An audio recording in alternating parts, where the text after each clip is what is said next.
Hello everyone, welcome again to my English video. I am John and I am here to teach you English.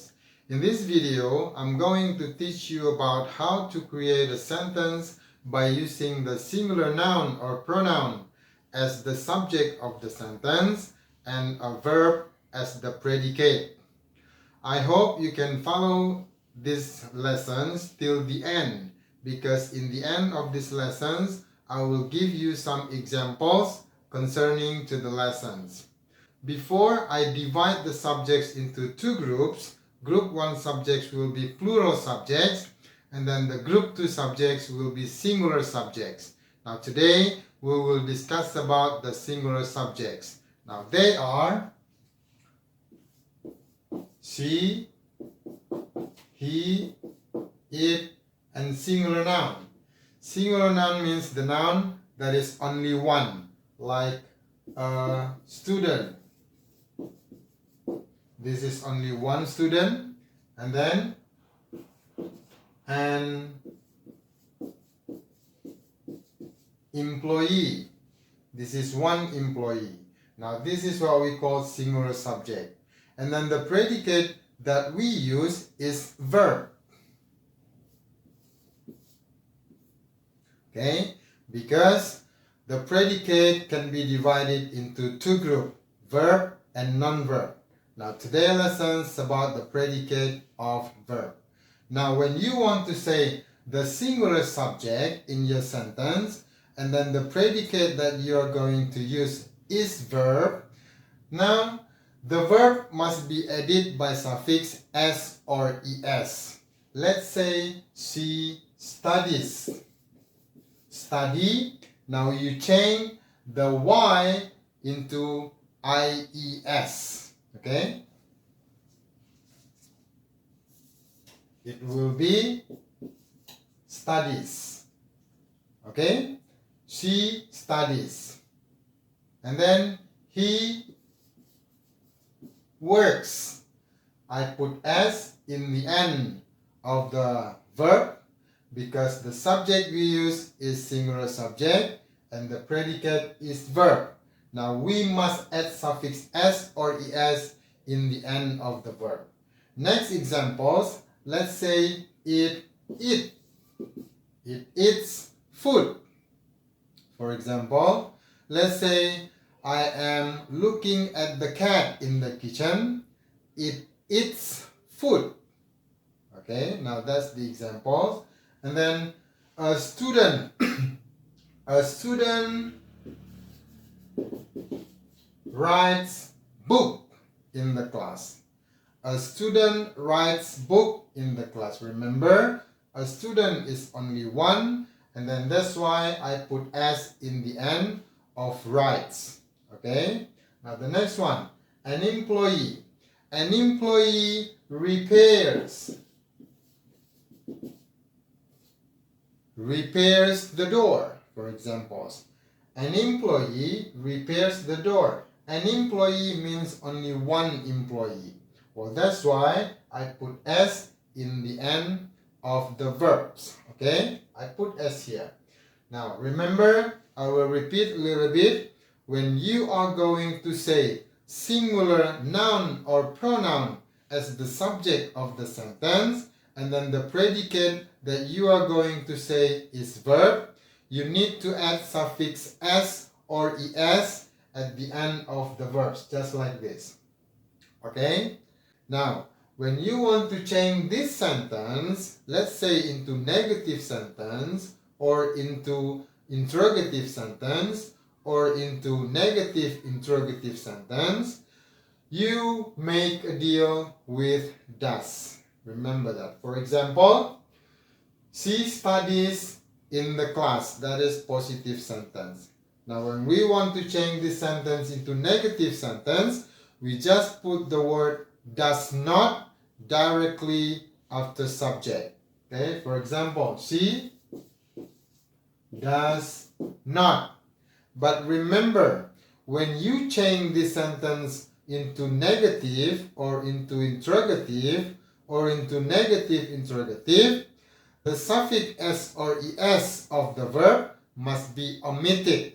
Remember that. Okay, now she does not, S or ES must be omitted.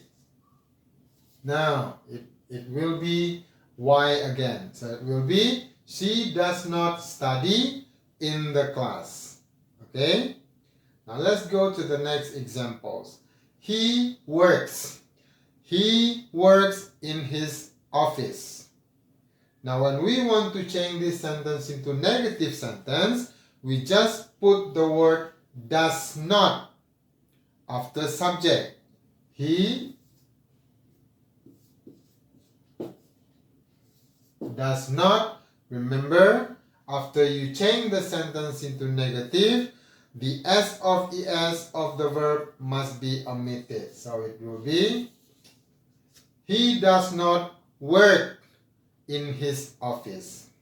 Okay? He does not work in his office. Now, when we want to change this sentence into interrogative sentence, we just put the word does before subject. But also, S or ES of the verb must be omitted. For example, it eats food. Okay? Now, when we want to change this sentence into interrogative sentence, we just put the word does before subject. Does it eat food? Okay? Does it eat food? S or ES of the verb must be omitted. Okay? Does it eat food? Okay, now let's go to the next example. A student writes letter. A student writes letter. How do you change this sentence into negative sentence? Yes, we just put the word does not after subject, and suffix S or ES of the verb must be omitted. It will be a student does not write letter. Okay? Next, an employee repairs the door. An employee repairs the door. How do you change this sentence into negative sentence? Yes, you just put the word does not after subject. It will be an employee does not repair. You may not mention the S again. An employee does not repair the door. Now when we want to change the sentence into interrogative sentence, we just put the word does before subject. It will be, does an employee repair the door? Or maybe negative sentence change into interrogative sentence. For example, look at this one. She does not study English. We change this sentence into interrogative sentence. We just move the word does and put it before subject. It will be, does she not study English? Okay? Or you can move both does and not before subject, but they must be in contraction. Doesn't. Now, does not is doesn't. That's the same. Doesn't is the contraction of does not. Okay? So it will be, doesn't she study English? Now let's go to this example. A student works. Change this into negative interrogative sentence. Yes? It will be, does a student not write letter? Does a student not write letter? Okay? Now next examples. An employee repairs the door, for example. Now change this into negative sentence. An employee does not repair the doors. Okay? An employee does not repair the door. Now, how do you change this sentence into interrogative sentence? Yes, it will be, does an employee repair the door? Okay, now How about the negative sentence change into interrogative sentence? An employee does not repair the door. It will be, does an employee not repair the door? Or you can say directly, doesn't. Doesn't an employee repair the door? Doesn't an employee repair the door? Okay, I believe you can understand these lessons because this is very easy. Now, let's go to the examples. Okay guys, now I'm gonna say some examples about these lessons. Now I want you to repeat it after me. Okay, let's practice about it together. Now, Jake goes to his office. You can repeat it. Jake goes to his office. Jake does not go to his office. Does Jake go to his office? Doesn't Jake go to his office? He has lunch with his co-workers.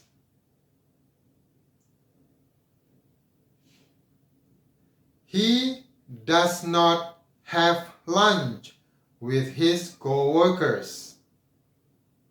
He doesn't have lunch with his co-workers. Does he have lunch with his co-workers? Doesn't he have lunch with his co-workers? Jake holds a meeting with his customers. Come on, you can repeat after me. Jake holds a meeting with his customers. Jake does not hold a meeting with his customers. Does Jake hold a meeting with his customers? Doesn't Jake hold a meeting with his customers? Jake reports to his boss. Jake reports to his boss. Jake does not report to his boss. Does Jake report to his boss? Doesn't Jake report to his boss? Doesn't Jake report to his boss? Jake turns off his computer. Jake doesn't turn off his computer. Does Jake turn off his computer? Doesn't Jake turn off his computer? Okay guys, if there is anything that you don't understand, you may send me a message, and then I hope you can repeat this video over and over, maybe 2-3 times, until you understand about the whole things discussed in these lessons. I will see you again on my next video. Have a great time and bye bye.